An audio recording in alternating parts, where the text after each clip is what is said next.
இன்றைக்கி நம்மளோட சேனலில் ஒரு 10க்கு 10 இடம் இருந்தாலே போதும் உங்கள் வீட்டில் நம்மளால் டெய்லியுமே ஒரு 3000 ரூபா வரைக்கும் சம்பாதிக்க முடியும். அதுதான் கான்செப்ட். இப்போது நிறைய தொழில் இருக்குது. எல்லா தொழில்களுமே பார்த்திங்க அப்படின்னா நமக்கு டிமாண்டுக்கு ஏற்ற மாதிரி தான் அதோட சப்ளை இருந்துகிட்ருக்கும். இன்றைக்கி நம்ம பார்க்க போகிற இந்த தொழிலுமே அதே மாதிரி தாங்க. உங்களுக்கு எந்த அளவுக்கு இந்த ப்ராடக்டோடைய முக்கியத்துவம் அப்படின்றது நம்மளோட இன்கம் வச்சு தெரிஞ்சிடும். ஒரு சில ப்ராடக்ட்ஸ் மட்டும்தான் நமக்கு அமௌண்ட் டெய்லி ஏர்ன் பண்ணுற மாதிரி இருக்கும். டெய்லியுமே அதர்ஸ் நம்மகிட்ட பர்ச்சேஸ் பண்ணுற மாதிரி இருக்கும். ஸோ அந்த மாதிரின்னு பார்த்தீங்க அப்படின்னா இந்த தொழில் ஒரு சிறந்த தொழில் அப்படின்னு சொல்லலாம். வீட்டில் ரொம்ப குறைஞ்ச முதலீட்டில் ஏதாவது ஒரு தொழில் இருந்தால் சொல்லுங்கள் அப்படின்னு கேட்குறீங்க. ஸோ இந்த தொழில் கண்டிப்பாக ரொம்ப ரொம்ப குறைஞ்ச முதலீடு. நீங்கள் ₹1,00,000, ₹50,000, ₹30,000 இந்த மாதிரி இவ்வளோ அமௌண்ட்டெல்லாம் கூட நீங்கள் இன்வெஸ்ட்மெண்ட்ஸே இதுக்கு பண்ண வேண்டாம். ஸோ உங்களோட வீட்டில் இருக்க அந்த மின்சாரம், அதாவது உங்களுடைய நீங்கள் வீட்டில் யூஸ் பண்ணுவீங்க பார்த்தீங்களா, அந்த ஒரு எலக்ட்ரிசிட்டி பவரே போதுமானது. ஸோ இந்த கான்செப்ட் என்ன அப்படின்றத பார்க்கலாம். ஸோ வீடியோ ஸ்கிப் பண்ணாமல் பாருங்கள். இப்போ தான் ஃபர்ஸ்ட் டைம் நம்மளோட சேனலை பார்க்குறீங்க, இன்னும் நீங்கள் சப்ஸ்கிரைப் பண்ணல அப்படின்னா கீழே ரெட் கலர் பட்டனை ப்ரெஸ் பண்ணி சப்ஸ்கிரைப் பண்ண மறக்காதீங்க. அப்படியே பக்கத்தில் உள்ள பெல் ஐக்கானை கிளிக் பண்ணிடுங்க. ஸோ தட் நான் போடுற வீடியோஸ் உங்களுக்கு ரெகுலர் அப்டேட்ஸாக கிடச்சிடும். இது மினி மசாலா ப்ராடக்ட்ஸ் அடைக்கக்கூடிய ஒரு மிஷின். இந்த மிஷின் பார்த்தீங்க அப்படின்னா ரொம்ப ரொம்ப சிறுசு. அதே போல் இன்றைக்கி நம்ம பார்க்க போகிறது நார்மலாக கடைங்களுக்கு போயிட்டு போடுறது, இண்டிவிஜுவலாக சேல்ஸ் பண்ணுறது இல்லாமல் B2B மார்க்கெட்டிங் பற்றி தான் பார்க்க போகிறோம். ஃபஸ்ட்டு இந்த மிஷினுடைய ஸ்பெசிஃபிகேஷன்ஸ் எல்லாம் உங்களுக்கு நான் சொல்லிடுறேன். இதில் பார்த்தீங்கன்னா முறுக்கு மாவு, இடியாப்ப மாவு, அரிசி மாவு, பஜ்ஜி மாவு, அதே போல் கடலை மாவு, புட்டு மாவு, மிளகாத்தூள், வெறும் சில்லி பவுடர், மசாலா கலந்த மிளகாத்தூள், கரம் மசாலா, அதே போல் கோதுமை மாவு, ராகி மாவு, இந்த மாதிரி எல்லா வகையான மாவுமே உங்களால் அரைக்க முடியும். உங்கள் வீட்டில் ஒரு சின்ன ஒரு 10க்கு 10 இடம் இருந்தாலே போதும். ஸோ நான் சொன்ன மாதிரி ஆல்ரெடி B2B அப்படின்னா என்ன அப்படின்னா இதெல்லாம் நம்ம இண்டிவிஜுவல் பர்சன்ஸை கம்பேர் பண்ணும்போது கடைங்களுக்கு சப்ளை பண்ணுறோம். கடைங்களுக்கு அப்படின்னும் போது ஹோட்டல்ஸ், ரெஸ்டாரண்ட்ஸ், ஃபாஸ்ட் ஃபுட்ஸ், இவங்கெல்லாம் கேன்டீன்ஸ் இவங்கெல்லாம் இருக்காங்க பார்த்தீங்களா. என்னென்னா இவங்க இது எல்லா ஐட்டமும் அரைச்சி தான் வாங்கிட்டு போவாங்க. நீங்கள் நிறைய இடத்துல பார்த்துருப்பீங்க, நம்ம மாவு கடைங்கள்லாம் மிளகாத்தூளெல்லாம் அரைக்கிறதுக்காக கொண்டு போவோம் பார்த்தீங்களா. அப்படி கொண்டு போகும்போது அந்த இடத்துங்களில் ஹோட்டல்காரங்க கூட 20 கிலோ 30 கிலோ அப்படின்னு சொல்லிட்டு வச்சுட்டு போவாங்க. ஒரு 2 நாளைக்கு ஒரு வாட்டி அரைக்கிறதுக்கு. என்னென்னா அதுதான் உங்களுக்கு கட்டுப்படியாகும். பேக்கெட் மாவாக வாங்கி அவங்க பஜ்ஜி சுட்டு வைக்கிறது, வடை செஞ்சு வைக்கிறது, இடியாப்பம் செஞ்சு வைக்கிறதுலாம் அவங்களுக்கு செட் ஆகாது. ஸோ மாவாக இந்த மாதிரி பொருளாக வாங்கி அதை அரைச்சி வைக்கிறது தான் அவங்களுக்கு செட் ஆகும். அதனால தான் அந்த மாதிரி பண்ணிட்டு இருந்தாங்க. நிறைய இடத்துல பார்த்திங்கன்னா ஆட்கள் பற்றாக்குறை இந்த தொழிலுக்கு ஏற்பட்டுச்சு. ஸோ இதை இன்ஸ்டண்ட்டாக நம்ம அவங்களோட பிளேஸ்லேயே போய் சப்ளை பண்ணுறோம். கடையோட மாவை கம்பேர் பண்ணும் போது நம்ம நல்ல ரேட்டுக்கே அவங்களுக்கு குறைச்சலாக தரும். அப்படின்ற பட்சத்தில் கண்டிப்பாக அவங்க நம்மளை தேடி வருவாங்க. ஸோ நீங்கள் தான் அவங்களுக்கு இந்த ப்ராடக்ட்ஸை கொடுக்க போகிறீங்க. ஸோ இதை பண்ணணும் அப்படின்னா மிஷினரிஸ் தேவை. இந்த மிஷின் எங்கே கிடைக்கும் அப்படின்ற விவரம் நான் உங்களுக்கு டிஸ்கிரிப்ஷனில் தரேன்.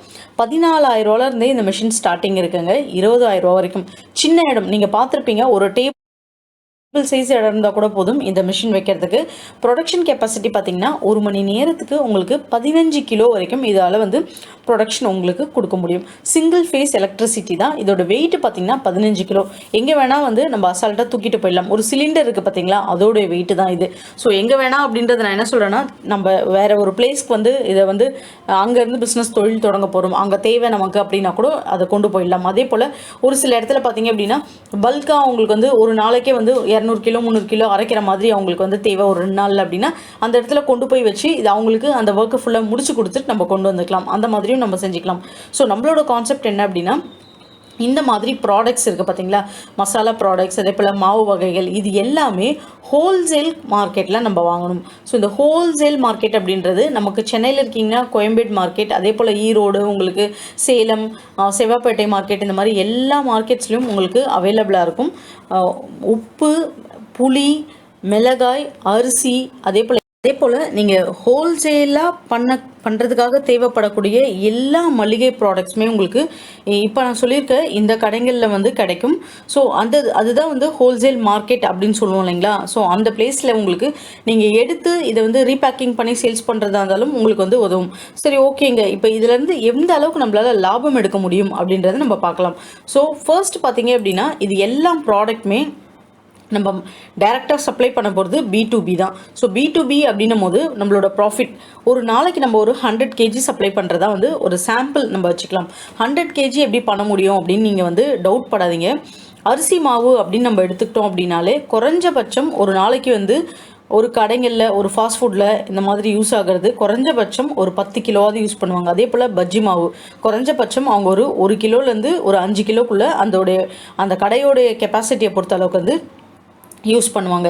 இதே மாதிரி தான் மற்ற எல்லா மாவும். ஸோ புட்டுக்கு தேவைப்படுறது, அதே போல் வந்துட்டு நார்மலாக உங்கள் இட்லி தோசைக்கு இந்த மாதிரி அரைச்சிக்கிறது எல்லாத்துக்குமே. ஸோ மினிமம் உங்களுக்கு வந்து ஒரு கடைகளில் ஒரு 10 கடை நீங்கள் பிடிக்கிறீங்க அப்படின்னாலே உங்களால் இந்த அளவுக்கு வந்து குவான்டிட்டி சப்ளை பண்ண முடியும். இனிஷியலில் உங்களால் பண்ணுறதுக்கு வாய்ப்புகள் குறைச்சல்.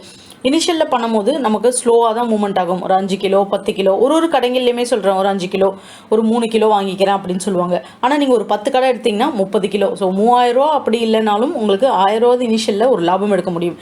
ஏன் அப்படின்னா ரொம்ப ரொம்ப குறைச்சலான ப்ரைஸ்க்கு தான் வந்து இதை நம்ம வந்து சப்ளை பண்ணுறோம். நீங்கள் நார்மலாக வந்து ஒரு ஹோல்சேல் மார்க்கெட்டில் போயிட்டு நம்ம வந்து ஒரு கிலோ அந்த மாவு அரிசி வாங்குகிறோம் அப்படின்னா குறைஞ்சபட்சம் பார்த்திங்கன்னா உங்களுக்கு 22 ரூபாலேருந்து 27 ரூபாக்குள்ளேயே கிடச்சிரும். ஆனால் அரிசி மாவு ஒரு அரை கிலோ பேக்கெட் வாங்குகிறோம் கடையில் அப்படின்னாலே 45 ரூபா 47 ரூபா பிராண்டுக்கு ஏற்ற மாதிரி வந்து விற்கிறாங்க.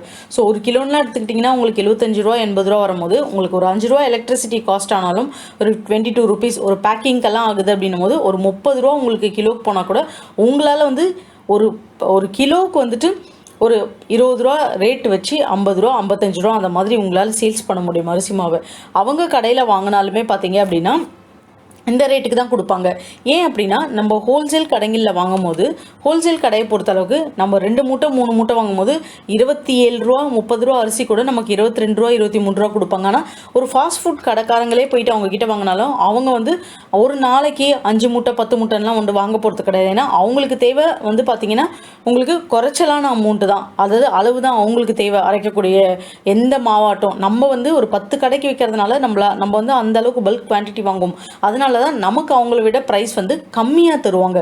ஸோ கம்மியாக தர்றதுனால தான் நம்ம வந்து அவங்களுக்கு இந்த ப்ரைஸ் வந்து கடைக்காரங்களுக்கு ஹோட்டல்ஸ் ரெஸ்டாரண்ட்ஸ்க்கு வந்து கம்மியான ப்ரைஸில் வந்து சேல்ஸ் பண்ண முடியுது. ஸோ இந்த மிஷின் கண்டிப்பாக வந்து உங்களுக்கு சக்ஸஸ்ஃபுல்லாக இருக்கும். இது வந்து நார்மலாக இந்த மாதிரி வந்து ஹோட்டல்ஸ் ஃபாஸ்ட் ஃபுட்ஸ்க்கு தான் கொடுக்கணும், வேறு எங்கேயும் கொடுக்க முடியாது அப்படின்னு அர்த்தம் கிடையாது. ஸோ நீங்கள் வந்து சின்ன சின்ன ரீட்டைல் கடைங்க இருக்குது பார்த்தீங்களா, அந்த கடைங்களுக்கு இந்த மாதிரி பேக்கெட்ஸ் நீங்கள் கொடுக்கலாம்.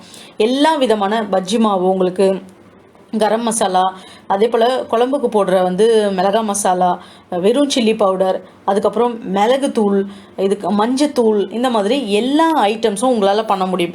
இது நெக்ஸ்ட் ஸ்டெப்பு. ஃபஸ்ட்டு வந்து ஹோட்டல்ஸ் ரெஸ்டாரண்ட்ஸ் ஃபாஸ்ட் ஃபுட்ஸ் இதெல்லாம் கவர் பண்ணுறீங்க அப்படின்னா அடுத்தது ஷாப்ஸ்க்கு, அதுக்கு அடுத்தது ஆன்லைன். இது எல்லாத்தையும் கம்பேர் பண்ணுறதை விட ஆன்லைன் மார்க்கெட் தான் பெஸ்ட் மார்க்கெட். ஏன்னா ப்ரைஸிங்கும் உங்களுக்கு அதிகமாக கிடைக்கும்.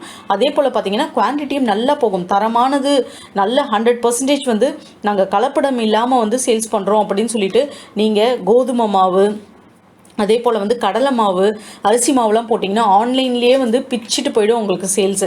அது தவிர்த்து டைரக்ட் கஸ்டமர்ஸு கொஞ்சம் போக போக பார்த்தீங்கன்னா ஓன் வெப்சைட்ஸ் வந்து மேக் பண்ணுங்கள். அதாவது வந்து வெப்சைட்ஸ்ன்றது இ-காமர்ஸ் போர்ட்டல்ஸ் மாதிரியே ஒன்லி இந்த மாதிரி மசாலா ஐட்டம்ஸ் ஒரிஜினல் ஹேண்ட்மேட், அதாவது வந்து பார்த்திங்க அப்படின்னா கலப்படம் இல்லாத, ஹேண்ட்மேட்னு இது வராது.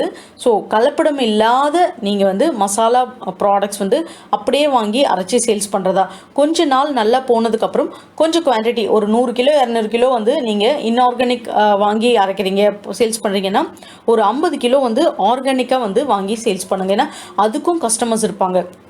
இது 1 கிலோ 50 ரூபா விற்கிறீங்கன்னா ஆர்கானிக் 1 கிலோ 80 ரூபா 100 ரூபா விற்க முடியும். அப்படியே வந்து டபுள் த மடங்கு உங்களுக்கு லாபம். ஆனால் விலையும் கூட 1 கிலோ மிளகா வந்து பார்த்தீங்கன்னா 120 ரூபாய்க்கு வந்து இன்ஆர்கானிக் வாங்குறீங்க அப்படின்னா அது 200 ரூபா 220 ரூபா வரும். ஆனால் உங்களுக்கு மார்ஜின் ஒரு 10 ரூபா 20 ரூபா கூடவே வரும். இது கிலோவுக்கு வந்து உங்களுக்கு 30 ரூபா மார்ஜின் வருது அப்படின்னா அது கிலோவுக்கு வந்து உங்களுக்கு 50 ரூபா கிட்ட மார்ஜின் வந்து வரும். ஸோ அதுதான் வந்து இதில் வித்தியாசம். கண்டிப்பாக இந்த தொழிலை ப்ராப்பராக எடுத்து பண்ணுறீங்க. வீட்டில் யாராச்சும் ஹவுஸ் ஒய்ஃப் இருக்கீங்க அப்படின்னா கூட ஒரு சின்ன முதலீடு ஒரு 20,000 ரூபா மிஷின் வந்து வாங்குகிறோம், ஒரு 5000 வந்து இந்த மாதிரி சாமான்கள் வாங்குறதுக்கு வச்சுக்கிறோம் அப்படின்னா கூட நம்ம இந்த மாதிரி ரீபேக்கிங் பண்ணி நம்மளே வீட்டில் மேக் பண்ணி சேல்ஸ் பண்ணுறோம் அப்படின்னும் போது நல்ல ஒரு வரவேற்பு வந்து நமக்கு கிடைக்கும். லாங் டேர்ம் பிஸ்னஸ், இந்த மாதிரியான பிஸ்னஸ்லாம் எப்பயுமே வந்து அழிஞ்சு போகவே போகாது. ஸோ இருந்துக்கிட்டே இருக்கும். இண்டஸ்ட்ரீஸில் எல்லாமே ஆன்லைன்ஸில் மாறிடுச்சுங்க. ஆன்லைனை பொறுத்தளவுக்கு பெஸ்ட்டாக யார் சேல்ஸ் பண்ணுறாங்க, கம்மியான விலைக்கு யார் கொடுக்குறாங்க அப்படின்றத தான் மெயினாக பார்க்குறாங்க. அதுக்கப்புறம் தான் பிராண்டிங் எல்லாமே போதே தவிர நீங்கள் சுத்தமானதாக நல்ல உங்களுக்கு கலப்படம் இல்லாத ப்ராடக்டாக பெஸ்ட் ப்ரைஸில் தரீங்க அப்படின்றது மட்டும் அவங்களுக்கு நினப்பு அவங்க மனசில் வந்துருச்சு அப்படின்னா கண்டிப்பாக உங்களுடைய தொழிலில் நீங்கள் சக்ஸஸ்ஃபுல் அடையதை யாராலையுமே தடுக்க முடியாது. ஸோ என்றைக்கே வந்து அவங்க நம்பிக்கையை எடுக்கிற மாதிரி எதுவும் அடல்ட்ரேஷன் பண்ணாமல் ப்ராப்பராக இந்த பிஸ்னஸ் பண்ணுங்கள். இதுக்கு லைசன்ஸ் பார்த்தீங்க அப்படின்னா உங்களுக்கு எஃப்எஸ்ஐ தேவை. ஸோ எஃப்எஸ்ஐ எப்படி எடுக்கிறது அப்படின்னு சொல்லிட்டு ஆல்ரெடி நம்ம சேனலில் நான் ஷேர் பண்ணியிருக்கேன். அதன்படி நீங்கள் எஃப்எஸ்ஐ மட்டும் எடுத்துருங்க. ஸோ எஃப்எஸ்ஐ எடுத்துட்டீங்க அப்படின்னா ஈஸியாக இந்த பிஸ்னஸ் வந்து உங்களால் வந்து அப்ளை பண்ணிட முடியும். வேறு எதுவுமே இதுக்கு தேவை கிடையாது லைசன்ஸ். ஸோ கண்டிப்பாக இந்த வீடியோ உங்களுக்கு ஹெல்ப்ஃபுல்லாக இருக்கும்னு நினைக்கிறேன். ஹெல்ப்ஃபுல்லாக இருந்தால் நம்ம சேனலை சப்போர்ட் பண்ணுங்கள், சப்ஸ்கிரைப் பண்ணுங்கள், அப்படியே உங்கள் ஃப்ரெண்ட்ஸ் கூட ஷேர் பண்ணிவிட்டு லைக் பண்ண மறக்காதீங்க. தேங்க்யூ.